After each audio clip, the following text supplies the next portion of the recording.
Board में भी आपसे इससे क्वेश्चंस पूछे जाएंगे और नीट में भी क्वेश्चन इससे बनते हैं, बहुत अच्छे क्वेश्चंस बनते हैं।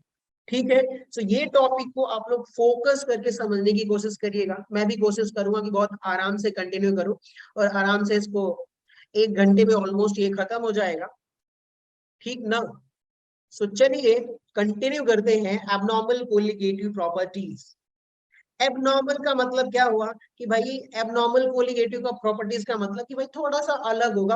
अगर मान लीजिए कि हमने जो 4 कोलिगेटिव प्रॉपर्टीज जो पढ़ी थी, पहला कौन सा कोलिगेटिव प्रॉपर्टी था? Relative lowering of vapour pressure, elevation in boiling point, depression in freezing point, osmotic pressure. यहाँ पर क्या है कि वो कोलिगेटिव जो प्रॉपर्टीज, चारों प्रॉपर्टीज हैं, हम जैसा कैलकुलेट करेंगे ना वैसा नहीं आएगा, रियलिटी जो है वो एकदम बदल जाएगी, आंसर अलग अलग आएगा।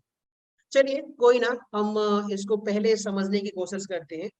तो उससे पहले मैं आप लोगों को एक चीज ये बता दूं कि भाई जो 4 कोलिगेटिव प्रॉपर्टीज थी वो कौन कौन सी कोलिगेटिव प्रॉपर्टीज थी, उससे पहले मुझे इंट्रोड्यूस करना पड़ेगा, फिर आपको एबनॉर्मल उससे को रिलेट करके समझाना पड़ेगा।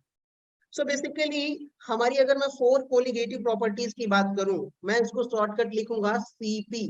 कोलिगेटिव प्रॉपर्टी का मतलब क्या बोलूंगा भाई? CP.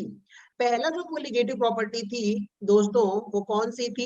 Relative lowering of vapour pressure. उसको हम बोलते हैं P naught minus P S upon P naught equals to directly proportional to mole fraction of A लिख सकता हूं, यानी कि मोल फ्रैक्शन ऑफ सॉल्यूट।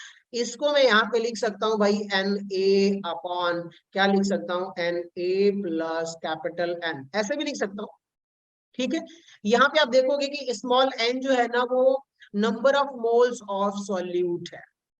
क्या लिख सकता हूँ बताइए? Number of moles of solute. और स्पेशली अगर मैं डिफाइन करूं तो ए से हम रिप्रेजेंट करते हैं, तो moles of solute of A upon, अगर मैं डाइल्यूट सॉल्यूशन की बात करूंगा तो इस एन को कैंसिल कर सकते हैं, तो यहाँ पे क्या हो जाएगा बताइए? Moles of solvent, number of moles of solvent, लेकिन फिलहाल मैं इतना ही लिखता हूँ, मोल्स ऑफ सॉल्वेंट। दूसरी जो कोलिगेटिव प्रॉपर्टी थी दोस्तों वो क्या थी? मेरा एलिवेशन इन बॉइलिंग पॉइंट। यहाँ पर मैं डेल्टा टी बी को क्या लिख सकता हूँ बताइए आप लोग? इसको मैं ऐसे लिख सकता हूँ क्या? कि मान लीजिए कि यहाँ पर जो है केबी जो है molar elevation constant into molality, small M जो है यहाँ पर मोलालिटी है। मोलालिटी को अगर मैं एक्सपेंड करके लिखना चाहूँ तो केबी इनटू मोलालिटी का मतलब क्या लिख सकता हूँ भाई बताइए? Number of moles of solute upon solvent in KG. ठीक है, केजी में सॉल्वेंट होगा, 1000 से मल्टीप्लाई करना है, लेकिन फिलहाल के लिए रहने देते हैं, अगर ग्राम में होगा तो। जो थर्ड कोलिगेटिव प्रॉपर्टी है दोस्तों उसकी बात करते हैं। थर्ड कोलिगेटिव प्रॉपर्टीज आप बताओगे कौन सा था? कोई बताएगा मुझे?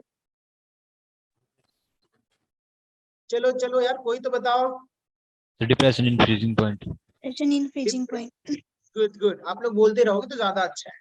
डिप्रेशन इन फ्रीजिंग पॉइंट को हम किससे रिप्रेजेंट करते हैं? कलर में चेंज करता हूँ ताकि और अच्छा रहे। उसको मैंने बोल दिया कि भाई delta T F equals to, यहाँ पर कांस्टेंट जो है K F molar depression constant into simply small M यानी कि मोलालिटी था। अब सिंपली मैं यहाँ पे क्या लिख सकता हूँ भाई? के एफ इक्वल्स टू, मोलालिटी को हम सिंपली लिख सकता हूँ ना, number of moles of solute. ठीक है, मैं ऐसे ही रख देता हूँ, upon number of moles of solvent, solvent जो है वो केजी में। अगर मैं फोर्थ प्रॉपर्टीज की बात करूं ऑस्मोटिक प्रेशर की, तो वो हो जाएगा pi equals to M. M को मैं यहाँ पे कंसंट्रेशन ऑफ सॉल्यूट जो है सॉल्यूशंस का एम एस टी कर दूं। और भाई अगर मोलारिटी, एम जो है यहाँ पर मोलारिटी है, मोलारिटी ऑफ सॉल्यूशंस, तो अगर मैं इसको अगर एक्सपेंड करके लिखूं मोलारिटी को, तो क्या लिख सकता हूँ भाई बताइए? Number of moles of solute, number of moles of solute upon, क्या लिख सकता हूँ बताइए? Volume of solution in litre में, और इनटू एस। आप लोगों से एक सवाल मेरा पूछना है, देखिए कि पहली जो यहाँ पर प्रॉपर्टी है वो कौन सी है? Relative lowering of vapour pressure, first property. क्या यहाँ पे देखेंगे कि नंबर ऑफ पार्टिकल्स जितने बढ़ेंगे प्रोपोर्शनल है कि नहीं है? यहाँ पर आप देखोगे कि भाई जो सेकेंड प्रॉपर्टी है एलिवेशन इन बॉइलिंग पॉइंट, कि यहाँ पर भी डायरेक्टली प्रोपोर्शनल टू क्या है, number of moles of solute, यानी कि number of particles of solute.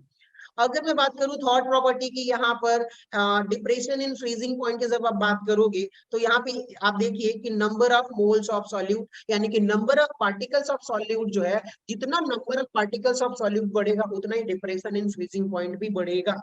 यहाँ पे बात कर रहे हैं पाई की, देखिए ऑस्मोटिक प्रेशर है, यहाँ पर भी आप देखोगे directly proportional to the number of moles of solute, यानी कि कोलिगेटिव प्रॉपर्टी का मतलब ही यही है कि जितने नंबर ऑफ पार्टिकल्स बढ़ेंगे उतना ही मेरी कोलिगेटिव, ये जो 4 कोलिगेटिव प्रॉपर्टीज है वो मेरी बढ़ेगी। नंबर ऑफ मोल्स का मतलब बढ़ने का मतलब क्या हुआ, number of particles of solute का बढ़ना, सेम बात है, एक ही बात है।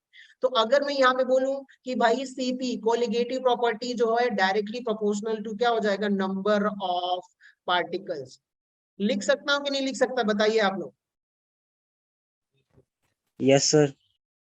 चलिए बहुत बढ़िया, इतना तो समझ में आ गया कि अगर मान लेता हूं कि भाई साहब यहाँ पर जो है नंबर ऑफ पार्टिकल्स इंक्रीज करेगा, मान लीजिए कि ये रहा कोलिगेटिव प्रॉपर्टीज, और यहाँ पर मैं लिख देता हूं नंबर ऑफ पार्टिकल, ठीक है। अगर मान लीजिए कि अगर मैं बोलूं कि भाई कोलिगेटिव प्रॉपर्टी इंक्रीज कर रही है, इसका कहने का मतलब है कि आपका जो नंबर ऑफ पार्टिकल्स है वो भी क्या करेगा, इंक्रीज करेगा। लेकिन सिमिलरली मैं यहाँ पे बोलता हूँ कि कोलिगेटिव प्रॉपर्टीज और यहाँ पर क्या है, नंबर ऑफ पार्टिकल, ठीक है। अगर मैं बोल दूं कि भाई अगर ऐसा बोलूं आप लोगों को, कलर में चेंज करता हूं यहाँ पर, कि कोलिगेटिव प्रॉपर्टीज क्या हो रही है, मेरी डिक्रीज हो रही है, इसका मतलब क्या है कि जो सॉल्यूशंस में नंबर ऑफ पार्टिकल्स है वो भी क्या हो गए, मेरे डिक्रीज हो गए। इतना क्लियर हुआ क्या आप लोगों को? Yes sir. चलिए बाकी लोग बोल नहीं रहे, बोलते रहोगे तो ज्यादा अच्छा है। अगर जहां नहीं समझ में आए डेफिनेटली आप लोग मेरे से पूछ लीजिएगा, मैं कोशिश करूंगा आपका डाउट क्या हो, क्लियर हो जाए। अब बात आती है, इतना तो क्लियर हो गया कि भाई जितने भी कोलिगेटिव प्रॉपर्टीज हैं वो नंबर ऑफ पार्टिकल्स जो है बढ़ेगा तो वो बढ़ेगा, अगर नंबर ऑफ पार्टिकल्स घटेगी तो कोलिगेटिव जो प्रॉपर्टीज है, ये चारों जो कोलिगेटिव प्रॉपर्टीज हैं ये डिक्रीज कर जाएगी। एक बात मैं आप लोगों से पूछता हूँ कि अगर मान लीजिए एक नए पेज पे चले कि यहीं पे चलिए, यहीं पे इसको डिस्कस करते हैं, कि मान लीजिए कि यहाँ पर एक बीकर लिया, और बीकर नहीं बोल देते, चलो भाई डब्बा ले लिया, और इस डब्बे में हमने क्या रखा, शुगर डाला। क्या डाला, शुगर। शुगर के मान लीजिए कि हमने कितने मोल मॉलिक्यूल्स डाले, 10 मॉलिक्यूल। ध्यान से सुनिएगा आप, शुगर के कितने मॉलिक्यूल्स हमने इस सॉल्यूशन में डाला, कितने सॉल्यूट के मॉलिक्यूल्स डाले, 10 मॉलिक्यूल्स डाला। तो अब एक बात बताइए आप लोग कि 10 मॉलिक्यूल्स के हिसाब से इसका relative lowering of vapour pressure, यहाँ पर वो elevation in boiling point, depression in freezing point, osmotic pressure, उसके हिसाब से ही बढ़ेगा ना। समझ में आया? तो अब तक हमने जितना कैलकुलेट किया था कि भाई जितने नंबर ऑफ पार्टिकल्स डाले वो उतने ही नंबर ऑफ पार्टिकल्स सॉल्यूशन में थे। अगर हमने शुगर के कितने मॉलिक्यूल्स ऐड किया इसमें, बताइए, 10 मॉलिक्यूल्स, ठीक है। तो अभी सॉल्यूशन में क्या होगा, 10 मॉलिक्यूल्स ही रहता है। अगर मैं बोलूं कि भाई यूरिया के 500 मॉलिक्यूल्स इसमें ऐड किया, यूरिया के कितने हमने ऐड किया, 500 मॉलिक्यूल्स अगर हमने इसमें ऐड किया है, तो 500 जितना ही इसकी कोलिगेटिव प्रॉपर्टी आएगी, क्योंकि हम 500 का ही मोल फ्रैक्शन या नंबर ऑफ पार्टिकल्स लेके कैलकुलेट कर रहे हैं। अब तक इतना क्लियर हुआ।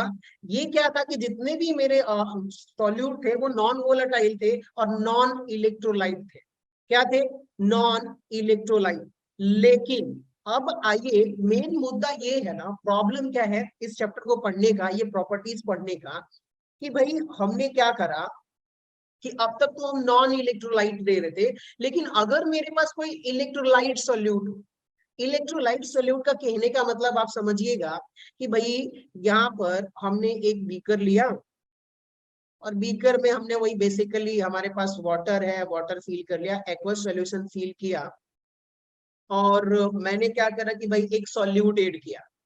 कौन सा, बताइए, इलेक्ट्रोलाइट सॉल्यूट। कौन सा सॉल्यूट ऐड किया, बोलो दोस्तों, इलेक्ट्रोलाइट सॉल्यूट। इलेक्ट्रोलाइट में चलिए मैं मान लेता हूं कि भाई हमने यहाँ पर क्या ऐड किया, NaCl ऐड किया, और NaCl ऐड करने का मतलब कि मैंने बोला, मैं जस्ट कैलकुलेशंस के लिए समझा रहा हूं कि भाई हमने क्या ऐड किया, 100 पार्टिकल ऐड किया। कितना किया, 100 पार्टिकल ऐड किया। और हम क्या है कि जो भी जितने भी, अगर मान लीजिए कि relative lowering of vapour pressure अगर हम कैलकुलेट करेंगे तो वो कैसे करेंगे, चाहे ऑस्मोटिक प्रेशर, चलिए ऑस्मोटिक प्रेशर कैलकुलेट करते हैं। तो मैं मान लेता हूं कि भाई ये जस्ट कैलकुलेशन है, एग्जैक्टली डेटा नहीं मिलेगा आपको समझाने के लिए कि भाई यहाँ पर जो है MST जो है, हमने भाई इसमें क्या किया कि NaCl ऐड किया। तो अब एक बात बताइए, इस सॉल्यूशन के अंदर कितने NaCl होंगे, 100 पार्टिकल NaCl के होंगे कि नहीं होंगे, बताइए आप लोग। Yes sir. Yes, sir. बाकी लोग रिस्पॉन्ड नहीं कर रहे, आप लोग करिए। हमें शुरू में ऐसा लगता था कि भाई हमने NaCl जो है ना 100 पार्टिकल्स इसमें डाला तो 100 पार्टिकल्स इसमें है, तो मैं मान लेता हूं कि भाई यहाँ पर जो है 100 इंटू ST करके मुझे कुछ कैलकुलेट करूंगा तो यहाँ पर ऑस्मोटिक प्रेशर आएगा। इतने पार्टिकल है तो मान लो कि इतना, एक रफली समझाने के लिए। लेकिन जब सच्चाई ये थी कि जब हमने इलेक्ट्रोलाइट्स ऐड किया ना तो ये जो NaCl था, अब वो NaCl क्या हुआ कि भाई एक तो Na+ पार्टिकल अलग हो गया और यहाँ पर जो है Cl- पार्टिकल क्या हो गया, अलग हो गया। अब एक बात बताइए आप लोग कि अगर मैं क्या करूं कि इलेक्ट्रोलाइट्स ऐड करूंगा तो अब क्या होगा कि हमें पता है कि भाई वो 100 के मॉलिक्यूल शुरू में 100 ही थे, लेकिन सच्चाई रियलिटी ये नहीं थी, रियलिटी कुछ और थी कि भाई इसके अंदर जो नंबर ऑफ पार्टिकल्स थे वो कितने हो गए, डबल हो गए कि नहीं हो गए। Yes, sir. Number of particles जब डबल हो गए तो कोलिगेटिव प्रॉपर्टीज मेरी डबल होनी चाहिए, यानी कि अब शुरू में कितनी आ रही थी, पाई 100 ST मान लीजिए ऐसे समझाने के लिए कि 100 पार्टिकल, लेकिन रियलिटी क्या थी कि अब इसमें कितने टोटल पार्टिकल हो गए, 100 किसके हो गए, Na+ के, और यहाँ पर जो है 100 पार्टिकल किसके हो गए, Cl- के। और आप लोगों को पहले भी पता है कि जो कोलिगेटिव प्रॉपर्टीज होती है वो सिर्फ नंबर ऑफ पार्टिकल्स पे डिपेंड करती है, वो इस बात से नहीं मतलब रखती कि भाई जो मेरा नंबर ऑफ पार्टिकल्स हैं उनका नेचर क्या है, वो कैसे हैं, वो छोटे हैं कि बड़े हैं कि बहुत मोटू पतलू, कैसी साइज में, किसी को नहीं आइडिया। समझ में आ गया। तो अब बताइए कि टोटल नंबर ऑफ पार्टिकल्स कितने हो गए, 200। तो अब यहाँ पे ऑस्मोटिक प्रेशर 2 गुना होना चाहिए कि नहीं होना चाहिए, बताइए आप लोग। Yes, sir. Yes, sir. Osmotic pressure is double. So यहाँ पर हमने क्या देखा कि भाई साहब जब मेरा इलेक्ट्रोलाइट जब हम ऐड करेंगे सोल्यूशन में तो जो मेरा ऑस्मोटिक प्रेशर है वो डबल हो सकता है, घट भी सकता है, बढ़ भी सकता है। समझ में आ गया। तो ये प्रॉब्लम को सॉल्व करने के लिए हमारे पास एक थियरी डेवलप की वॉन हॉफ साहब ने, उन्हें दिया कि भाई वॉन हॉफ एक फैक्टर इंट्रोड्यूस करते हैं और फिर हम इसको सॉल्व करते हैं कि भाई मेरा जो कोलिगेटिव प्रॉपर्टी है वो कब बढ़ेगी कब घटेगी जब हम इलेक्ट्रोलाइट ऐड करेंगे। तो बेसिकली अब हम आते हैं अपने उस कोलिगेटिव प्रॉपर्टीज की तरफ और उसको ही हम डिस्कस करेंगे। उससे पहले कि थोड़े बहुत और भी एग्जांपल्स हम लोग डिस्कस कर लेते हैं, जैसे कि मान लीजिए कि भाई हमारे पास जो है वॉन हॉफ फैक्टर भी हम डिस्कस करेंगे यहाँ पर। सो अगर मैं बोलूं कि भाई साहब मेरे पास क्या है, NaCl है, ठीक है, और NaCl को हमने क्या किया कि भाई वाटर में डिसॉल्व किया तो क्या हो जाएगा, Na+ Cl-। मैं एक्वस मेंशन नहीं कर रहा हूं, इतना ध्यान दीजिएगा कि मैं यहाँ पर मुझे एक्वस मेंशन करना चाहिए, यहाँ पर AQ मेंशन करना चाहिए कि भाई एक्वस सॉल्यूशन है। मैं मान के चलता हूं दोस्तों, ध्यान से सुनिएगा आप लोग, एक्वस मेंशन नहीं कर रहा कि भाई शुरू में हमने कितना लिया, 1 मोल पार्टिकल लिया, ठीक है। तो अब एक बात बताइए कि यहाँ पर 1 मोल जो है Na+ भी होगा और यहाँ पर 1 मोल जो है Cl- होगा कि नहीं होगा। Yes, sir. Yes, sir. अब एक बात बताइए, मैं शुरू में क्या ऑब्जर्व कर रहा था, कभी 1 मोल NaCl डाला है तो 1 मोल के हिसाब से मेरा ऑस्मोटिक प्रेशर पाई 1 टाइम आना चाहिए, ठीक है। लेकिन हमने फाइनली देखा कि भाई हमारे सॉल्यूशंस में, ध्यान से सुनिएगा, सॉल्यूशंस में कितने नंबर ऑफ पार्टिकल्स हो गए, 2 मोल पार्टिकल हो गए। तो अब मेरा क्या होना चाहिए, ऑस्मोटिक प्रेशर 2 टाइम आ रहा है।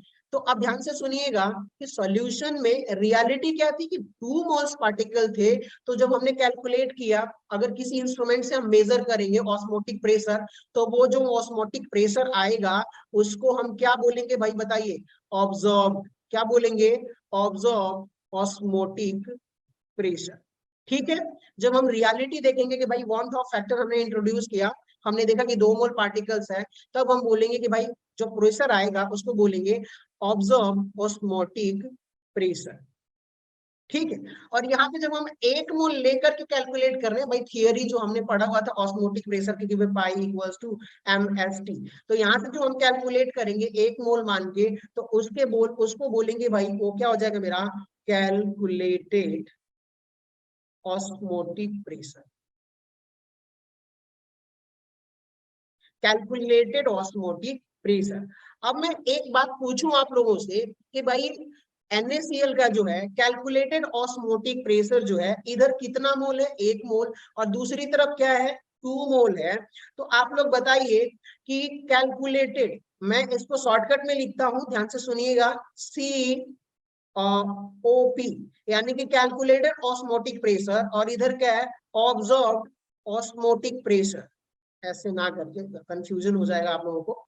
सो ये रहा मेरा कैलकुलेटेड ऑस्मोटिक प्रेशर, और इधर क्या हो जाएगा ऑब्जर्व ऑस्मोटिक प्रेशर। अब एक बात बताइए, मैं ये बोलूं कि भाई साहब जिधर नंबर ऑफ पार्टिकल्स ज्यादा हैं उधर का प्रेशर ज्यादा होना चाहिए ऑस्मोटिक प्रेशर, तो अगर मैं ऐसे बोलूं कि भाई साहब देखिए यहाँ पर ऑब्जर्व्ड ऑस्मोटिक प्रेशर मेरा क्या होगा ज्यादा होगा compare to calculated osmotic pressure, कितने लोग इस बात से एग्री कर रहे हैं? Yes sir. Yes, sir. क्योंकि इधर देखिए इधर क्या है मेरा 1 मोल पार्टिकल है, और इधर कितना है बताइए 2 मोल पार्टिकल है। तो जब मोल्स ऑफ पार्टिकल्स बढ़ जाएंगे तो मेरा ऑस्मोटिक प्रेशर क्या हो जाएगा बढ़ जाएगा। यहाँ पे 1 मोल पार्टिकल है, इधर 2 गुना है, तो इधर ऑस्मोटिक प्रेशर क्या हो जाएगा डबल हो जाएगा। ठीक है, इधर क्या हो जाएगा कोलिगेटिव प्रॉपर्टीज जो है वो डबल हो जाएंगी, जो भी कोलिगेटिव प्रॉपर्टीज है। अब बात आती है कि भाई अगर मैं बोलूं कि चलिए एक और एग्जांपल्स के साथ देखते हैं, आगे बढ़ते हैं। अब मान लीजिए कि यहाँ पर क्या था, अगर मैं बोलूं कि भाई साहब ये जो NaCl था क्या ये डिसोसिएट हो रहा था, क्या हो रहा था बताइए आप लोग? डिसोसिएट। डिसोसिएट हो रहा था। एक और एग्जांपल लेते हैं डिसोसिएट का। मान लीजिए कि भाई साहब हमारे पास क्या है MgCl2 है, और ये क्या हो रहा है डिसोसिएट हो रहा है। मैं मान लेता हूँ कि 100% डिसोसिएट हो रहा है। क्या हो रहा है बताइए 100% डिसोसिएट हो रहा है। तो यहाँ पे हो जाएगा ये Mg2 plus plus 2Cl minus. अब मैं बोलता हूँ कि भाई ये शुरू में कितना था 1 मोल था, ये भी 1 मोल में कन्वर्ट हुआ, और ये कितना हो गया 2 मोल में। अब ध्यान से सुनिएगा, अगर मैं बोलूं कि भाई ये 1 मोल, हम तो ये मान के चल रहे हैं ना कि भाई कैलकुलेट करेंगे तो 1 मोल ही ऐड किया हुआ है, लेकिन ये ब्रेक होकर के कितने में कन्वर्ट हो जा रहा है 3 मोल्स ऑफ पार्टिकल्स, और इधर कितने पार्टिकल्स हो जाएंगे 1 मोल पार्टिकल। अब एक बात बताइए नंबर ऑफ पार्टिकल्स किस साइड है, इस साइड ज्यादा है कि नहीं ज्यादा है बताइए आप लोग? Yes, तो अब यहाँ पे अगर मैं डिसोसिएशन के केस में देखूं तो नंबर ऑफ पार्टिकल्स बढ़ जा रहा है, वो भी 100% का। कहने का मतलब क्या है, अगर अल्फा की वैल्यू 1 है इसका मतलब 100% डिसोसिएट हो रहा है। अगर हमने मान लीजिए कि 100 मॉलिक्यूल्स MgCl2 का लिया है तो 100 के 100 मॉलिक्यूल्स डिसोसिएट होंगे Mg2 प्लस और 2Cl माइनस में। इसका कहने का मतलब ये होता है। तो बेसिकली अब मैं बोलूं कि भाई यहाँ पर जो है ऑब्जर्व कोलिगेटिव प्रॉपर्टी, ध्यान से सुनिएगा आप लोग, ऑब्जर्व कोलिगेटिव प्रॉपर्टी सीपी की बात कर रहा हूं मैं, और एक तो मेरा क्या हो जाएगा कैलकुलेटेड सीपी कोलिगेटिव प्रॉपर्टी। अगर मैं बोलूं कि भाई साहब observe colligative property greater than calculated colligative property, कितने लोगों को ये समझ में आ रहा है कि मैं सही बोल रहा हूँ बताइए आप लोग? Yes sir. yes, yes, बाकी sir. लोगों को समझ में नहीं आ रहा है तो प्लीज पूछिए आप लोग, ऐसे शांत रहने से काम नहीं चलने वाला। Hello. Done, sir. Done, sir. अब देखिए Yes, ऑब्जर्व sir. का कहने का मतलब कि भाई रियलिटी क्या है कि हम 3 मोल्स ब्रेक हो रहे हैं पार्टिकल्स, और हम मान के चल रहे हैं कि MgCl2 क्या है 1 ही मोल है। तो जब आप कैलकुलेट करोगे 1 मोल मान के तो वो क्या आएगा भाई 1 मोल के जितना ही आएगा, 1 टाइम आएगा। लेकिन अब पहले के कंपेरिजन में 3 टाइम्स पार्टिकल हो गए हैं, तो अब 3 गुना पार्टिकल बढ़ गए, तो जो हमारा किसी मान के किसी इंस्ट्रूमेंट से अगर आप क्या मेजर करते हो, relative lowering of vapour pressure, चाहे एलिवेशन इन बॉइलिंग पॉइंट, तो जब 3 गुना पार्टिकल हो गए तो लोअरिंग ऑफ वेपर प्रेशर भी 3 गुना हो जाएगा और एलिवेशन इन बॉइलिंग पॉइंट भी क्या हो जाएगा, 3 गुना। तो ऑब्जॉर्ब्ड जो कोलिगेटिव प्रॉपर्टी है यहाँ पे क्या हो जाएगी बताइए, 3 टाइम्स हो जाएगी और कैलकुलेटेड 1 टाइम्स ही रहेगी। लॉजिक समझ में आ रहा है आप लोगों को? यानी कि जितने गुना नंबर ऑफ पार्टिकल्स बढ़ेंगे उतने ही गुना क्या हो जाएगा, कोलिगेटिव प्रॉपर्टीज मेरी बढ़ जाएगी। इतना समझ में आया आप लोगों को? Yes sir. Yes, sir. अब बताइए, ये जो पूरी हम कहानी, पूरी स्टोरी जो हम लोग अब तक बोल रहे हैं वो किसके बेसिस पे, कि when electrolyte are dissociate, क्या हो रहा है बताइए आप लोग, when electrolyte are dissociate। इसको नोट कर लीजिएगा कि अगर जब मेरा इलेक्ट्रोलाइट जो होगा, जैसे कि MgCl2 भी इलेक्ट्रोलाइट था, ऊपर में अगर आ जाऊं तो यहाँ पर NaCl की बात करोगे, NaCl भी मेरा इलेक्ट्रोलाइट है, तो जब दोनों डिसोसिएट होंगे तब नंबर ऑफ पार्टिकल्स बढ़ेंगे, तो उसकी वजह से ऑब्जॉर्ब कोलिगेटिव प्रॉपर्टीज क्या हो जाएगी, मेरी बढ़ जाएगी। अब यही कहना चाहता हूं मैं कि सॉरी बैकग्राउंड नॉइस थोड़ा आ रहा है। हाँ, तो जब डिसोसिएशन होगा तब मेरा ऑब्जर्व कोलिगेटिव प्रॉपर्टीज हमेशा कैलकुलेटेड कोलिगेटिव प्रॉपर्टीज से बड़ी होगी। इसको आप लोग नोट कर लीजिए, ये वाला, ठीक है, ये मेरा इंपॉर्टेंट है। अब बात आते हैं कि भाई सर हमेशा डिसोसिएट तो होगा नहीं, कभी कभार हो सकता है कि एसोसिएट भी हो जाए, कि कुछ मॉलिक्यूल्स क्या हो जाए, एसोसिएट हो जाए, ठीक है। तो चलिए अब बात करते हैं यहाँ पर कि भाई व्हेन एसोसिएशन, ठीक है, जैसे कि मैं बोलूं कि भाई यहाँ पर क्या हो रहा है, कुछ पार्टिकल्स जो है एसोसिएट हो रहे हैं, एसोसिएट होने का मतलब कि मैं मान लेता हूं कि भाई मेरे पास जो है ना एसिटिक एसिड है CH3COOH, ये 2 मोल एसिटिक एसिड है और ये क्या हो रहा है भाई, एसोसिएट हो रहा है, और एसोसिएट होकर के CH3C ऐसे होता है। मैं आप लोगों को समझा देता हूँ, हाइड्रोजन बॉन्डिंग होती है बेंजीन सॉल्यूशन में, जब आप इसको रखोगे तो क्या होगा वो देखिएगा, ये रहा, इधर ये O, इधर ये H, और यहाँ पर क्या हो गया CH, इनके बीच में हाइड्रोजन बॉन्डिंग होगी, तो ये दोनों मिलके। अब एक बात बताइए, 2 molecules acetic acid benzene solutions में क्या हो रहा है, एसोसिएट हो रहा है, क्या हो रहा है, एसोसिएट हो रहा है, तो क्या एक मॉलिक्यूल्स बना रहा है कि नहीं बना रहा है? Yes, sir. Yes sir. ठीक है, यानी कि भाई मैंने क्या करा कि भाई 2 मोल एसिटिक एसिड लिया, तो हाफ मोल जो है, सॉरी ऐसे नहीं समझा सकते, मैं ऐसे समझाता हूं कि मान लीजिए कि हमने यहाँ क्या लिया, 2 मोल शुरू में एसिटिक एसिड पार्टिकल्स लिए, 2 मोल लिया, तो क्या ये 1 मोल बनेगा कि नहीं बनेगा? Yes, sir. क्योंकि क्या हो रहा है, ये हाफ हो जा रहा है। अगर मैं मान लीजिए कि यहाँ पर क्या करा कि भाई 10 मॉलिक्यूल्स जो है, 10 मॉलिक्यूल्स या 10 पार्टिकल एसिटिक एसिड का लूंगा, तो ये आफ्टर जब हम ऐड करेंगे तो वो क्या हो जाएगा कि भाई एसोसिएट होके बाइमेराइज हो जाएगा, आप पॉलीमराइज बोलिए चाहे बाइमेराइज हो जाएगा हाइड्रोजन बॉन्डिंग से, और 2 मॉलिक्यूल्स मिलके क्या बनाएंगे, एक मॉलिक्यूल्स। तो जब 2 मॉलिक्यूल्स मिलके एक मॉलिक्यूल्स बनाएंगे, ऑब्वियसली बात है कि ये नंबर ऑफ पार्टिकल्स क्या हो जाएंगे, हाफ हो जाएंगे। यानी कि अब बताइए, अब यहाँ पर जो नंबर ऑफ पार्टिकल्स जो होंगे, नंबर ऑफ मॉलिक्यूल्स जो होंगे वो कितने हो जाएंगे, 5 मॉलिक्यूल्स। अब एक बात बताइए आप लोग कि एसोसिएट होने के बाद क्या नंबर ऑफ पार्टिकल्स डिक्रीज होते हैं? कितने लोग एग्री कर रहे हैं? Yes, sir. Yes sir. बाकी sir. बोल भी रहे यार, Yes, sir. खामोशी ठीक नहीं है। Yes. तो एसोसिएट होने का मतलब क्या हुआ कि भाई नंबर ऑफ पार्टिकल्स क्या हो गए, डिक्रीज हो गए। तो अब जब डिक्रीज होगा तो देखिए हमें क्या लग रहा है कि भाई हमने एसिटिक एसिड कितने मॉलिक्यूल्स डाला है उसमें, 2 या 10 मॉलिक्यूल्स डाला है, चाहे 2 मोल डाला है, लेकिन बाद में नंबर ऑफ पार्टिकल्स क्या हो रहे हैं, हाफ हो जा रहे हैं ना एसोसिएट होके। तो यानी कि अब एक बात बताइए यहाँ पर कि इन केस ऑफ, याद रखिएगा, इन case of association, in case of association की जब हम बात करेंगे तो सीपी की बात करेंगे, तो कोलिगेटिव प्रॉपर्टीज जो है, ध्यान से सुनिएगा, मैं इसको लिखता हूं कि भाई एक तो मेरा ऑब्जर्व कोलिगेटिव प्रॉपर्टीज और दूसरा क्या हो जाएगा कैलकुलेटेड, कैलकुलेटेड सीपी यानी कोलिगेटिव प्रॉपर्टी।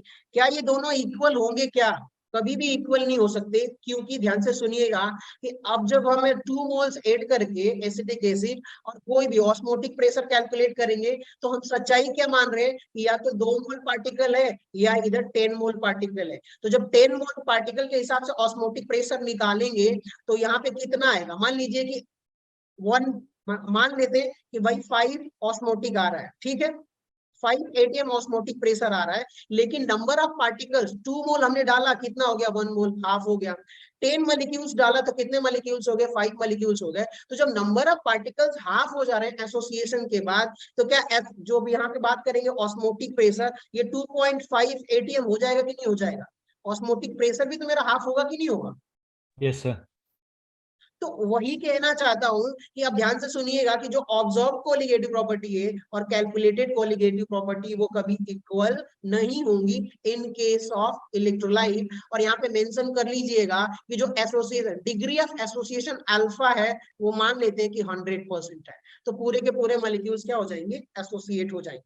अब एक बात बताइए आप लोग कि यहाँ पर मैं एक स्टेटमेंट लिख रहा हूं कि भाई observed CP colligative properties always less than calculated CP colligative property, क्योंकि भाई फाइनली हमारा क्या हो रहा है कि नंबर ऑफ पार्टिकल्स डिक्रीज हो रहे हैं, ऑब्जर्व कोलिगेटिव प्रॉपर्टीज डिक्रीज होगी कि नहीं होगी? Yes sir. Yes, sir. तो यहाँ पर क्या लिख सकते हैं भाई? ऑब्जर्व कोलिगेटिव प्रॉपर्टीज जो है वो डिक्रीज हो गई क्योंकि नंबर ऑफ पार्टिकल्स डिक्रीज हो गए, और कैलकुलेटेड में तो हमने जितना थ्योरेटिकली ले रखा है वो उतना रहेगा ही रहेगा, वो रियलिटी में घटने वाला नहीं है। तो चलिए इतना तो मुझे लगता है कि आप लोगों को कोलिगेटिव प्रॉपर्टीज जो है वो समझ में आ गई है। तो अब एक चीज बताइए कि एसोसिएशन के केस में नंबर ऑफ पार्टिकल्स एसोसिएट होंगे तो जो मेरी ऑब्जर्व कोलिगेटिव प्रॉपर्टीज जो होगी वो घटेगी, और अगर डिसोसिएशन के केस की बात करूं तो नंबर ऑफ पार्टिकल्स बढ़ेंगे तो क्या हो जाएगा? ऑब्जर्व कोलिगेटिव प्रॉपर्टीज मेरी बढ़ेगी। अब इसी को थियोरेटिकली कि भाई हमें क्या इंप्रूव करने की जरूरत है कि जो 4 कोलिगेटिव प्रॉपर्टीज है इलेक्ट्रोलाइट के केस में कि भाई नंबर ऑफ पार्टिकल्स बढ़ रहे हैं घट रहे हैं, तो हमें क्या करना चाहिए।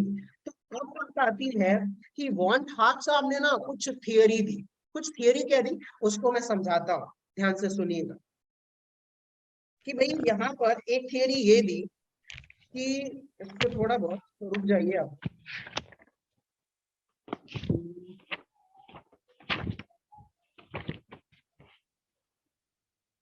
कुछ फॉर्मूले में लिखूंगा तो इसको आप लोग नोट करते रहिए।